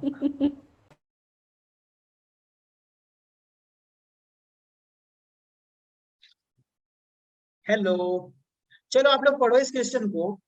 यहाँ पे आप लोग देखिए क्या बोला है इस क्वेश्चन में कि भाई 58 नंबर क्वेश्चन है ये, phenol associate in benzene to a certain extent of dimer. ठीक है, यानी कि बेंजीन जो है, बेंजीन सॉल्यूशन में जो फिनॉल है वो एसोसिएट हो रहा है, और सॉल्यूशंस कंटेनिंग इतना ग्राम ऑफ फिनॉल, ठीक है, यानी कि ये मेरा सॉल्यूट है in 1 kg of benzene and has its freezing point decreased by कितना हो गया 0.69 Kelvin. Calculate the fraction of phenol that has dimerized. और यहाँ पे Kf की जो वैल्यू है वो बेंजीन के लिए कितना दिया हुआ है, 5.12 degree kelvin kg per mole. So basically आप लोग देखिए यहाँ पे तो सबसे पहले न्यूमेरिकल सॉल्व करने के लिए आपको डेटा लिख लीजिए कि भाई क्या क्या गिवन है, क्या क्या गिवन है। सो चलिए यहाँ पे देखते हैं। पहले तो इन्होंने क्या दिया हुआ है कि भाई सॉल्यूशन जो है ना वो कितना है, 1 kg है बेंजीन का, तो यानी कि WB जो है वो कितना दिया हुआ है बताइए यहाँ पर, 1 kg। ठीक है, दूसरा क्या इन्होंने बोला हुआ है कि जो सॉल्यूशन जो है वो फिनॉल कितना कंटेन कर रहा है, यानी कि WA जो है सॉल्यूट कितना है, 20 × 10⁻³ kg। सॉल्वेंट जो था वो 1 kg था। फिर इन्होंने बोला हुआ कि benzene has a freezing point decreased bye, यानी कि डेल्टा टी एफ की जब आप बात करोगे तो कितना होगा, 0.69 केल्विन। ठीक है, और इन्होंने बोला है कि भाई जो केएफ जो वैल्यू गिवन है और डिप्रेशन फ्रीजिंग कांस्टेंट जो गिवन है वो कितना दिया हुआ है, 5.12। बाकी की यूनिट आप देख लीजिएगा, इतनी सारी वैल्यू दी हुई है। इन्होंने पूछा हुआ है कि भाई अल्फा की वैल्यू बताइए कि कितना एसोसिएट हो रहा है, डिग्री ऑफ एसोसिएशन जो है वो कितना है। यहाँ पर बहुत सारे बच्चों को तो ये नहीं समझ में आएगा कि calculate the fraction of phenol. That has dimerised. इसका मतलब है कि भाई अल्फा बताइए, क्या बताइए, अल्फा बताइए। इसका कहने का मतलब आप लोग समझिएगा कि भाई इसको कैलकुलेट करना होगा, तो कैसे आप लोग कैलकुलेट करोगे? किसी को आइडिया लग रहा है क्या कैसे कैलकुलेट करेंगे? Hello, sir depression in freezing point वाला फॉर्मूला लगाकर। आपकी आवाज नहीं आ रही है। डिप्रेशन इन फ्रीजिंग पॉइंट वाला फॉर्मूला लगाकर। हाँ, वो वाला लगा के हम इसको सॉल्व कर सकते हैं। बहुत सही। सो अगर मैं ये बोलूं कि भाई साहब यहाँ पर हमने पढ़ा ही था, क्या पढ़ा था, कि अगर मैं बोलूं कि एक फॉर्मूला था हमारा normal normal molecular mass upon observed molecular mass, ये था ना।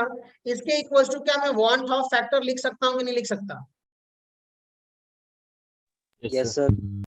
ठीक है भाई, इसके और वांट ऑफ फैक्टर की जगह मैंने आपको ये भी बताया था, ऊपर में जाता हूं, आपको ढूंढना पड़ेगा इन केस ऑफ एसोसिएशन के लिए, कि भाई इन केस ऑफ एसोसिएशन के लिए जो वांट ऑफ फैक्टर की वैल्यू है, आई की वैल्यू 1 + 1/n-1 अल्फा है कि नहीं?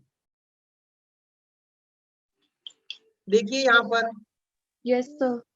तो अब मैं क्या बोल सकता हूँ, ध्यान से सुनिएगा यहाँ, कि भाई normal molecular mass upon observe molecular mass equals to I, और ये एसोसिएशन हो रहा है, तो मैं एसोसिएशन के केस में लिख सकता हूँ भाई आई इक्वल्स टू 1 प्लस वहां पे हो जाएगा 1/n-1 अल्फा। इतना लिख सकता हूँ कि नहीं लिख सकता, बताइए आप। Yes sir. Yes sir. आप एक बात बताइए, यहाँ पर हो क्या रहा है, वो समझने की कोशिश करते हैं कि हमारे पास क्या था, फिनॉल था, ये रहा आपका फिनॉल मॉलिक्यूल्स, 2 मॉलिक्यूल्स फिनॉल था, ये एसोसिएट हो रहा है, मान लेते हैं कि डिग्री ऑफ एसोसिएशन जो है वो अल्फा है, और ये एसोसिएट होके जो है वो कितना बना रहा है, एक मॉलिक्यूल जो बना रहा है। ठीक है, सो यहाँ पे जो n की वैल्यू होगी वो मेरी 2 आ जाएगी, लेकिन उससे पहले आपको क्या करना पड़ेगा कि नॉर्मल मॉलिक्यूलर मास आप निकालोगे फिनॉल का तो कितना आएगा, कोई बताएगा मुझे फटाफट, चलिए कैलकुलेट करिए, बताइए आप लोग कितना आ रहा है?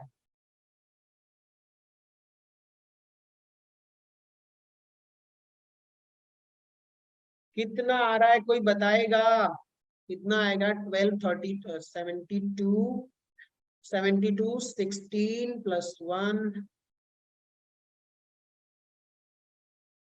72 6 + 16, इसका आएगा जो नॉर्मल मॉलिक्यूलर मास होगा वो कितना हो जाएगा, 94, सब 94 ही होगा।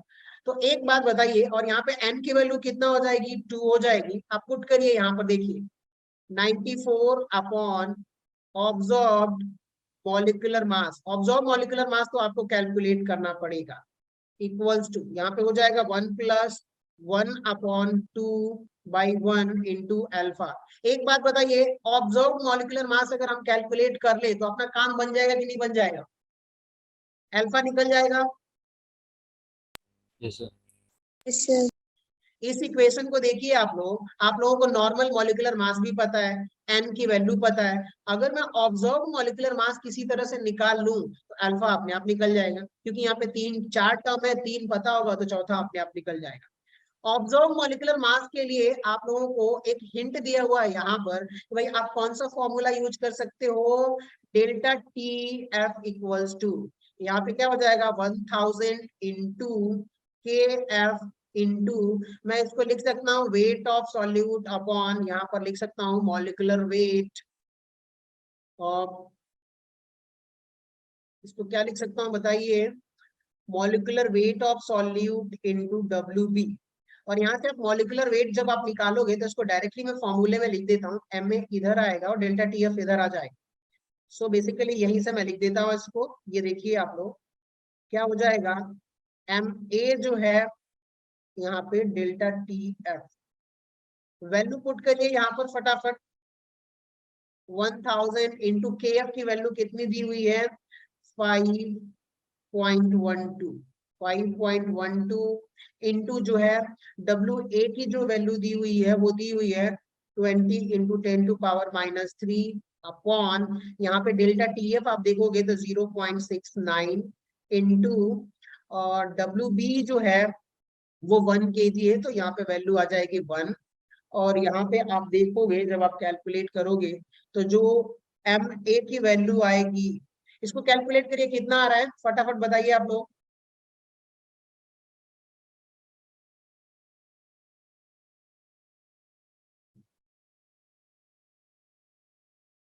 MA जो है कितना आ रहा है बताएगा कोई मुझे? ये आ रहा है, इसको कैलकुलेट करेंगे 1520, ये आ रहा है 148। एक्चुअली मेरे पास पहले से ही सॉल्व है ये, एक बार देखना पड़ेगा। हाँ, सो 148.4 ये जो है ना आपका ऑब्जर्व्ड मॉलिक्यूलर मास है। क्या है? Observed molecular mass. यहाँ से आपको कुछ करना नहीं है, सिर्फ आपको यहाँ से जो MA की वैल्यू ऑब्जर्व्ड मॉलिक्यूलर मास यहाँ पे पुट करना है। जैसे ही आप पुट करोगे तो यहाँ पे वैल्यू निकल के आ जाएगी, वो देखते हैं। यहाँ पे देखिए 94 अपॉन 148.84 समथिंग था, 0.4 इक्वल टू यहाँ पे हो जाएगा 1/2 माइनस 1 अल्फा। इसको आप लोग डिवाइड करिए, सॉल्व करिए और बताइए कितना आ रहा है। लेट्स सी कि कितना आ रहा है।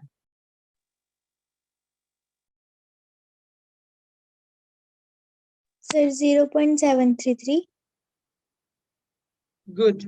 सो बेसिकली आपने सॉल्व कर लिया है तो बहुत बढ़िया। यहाँ पे जो अल्फा की वैल्यू आएगी वो 0.733 आएगी, 3 तक ही रहने देते हैं। इसका कहने का मतलब क्या है कि अल्फा जो है वो 73% जो है एसोसिएट हो रहा है, और यही आपका आंसर भी है।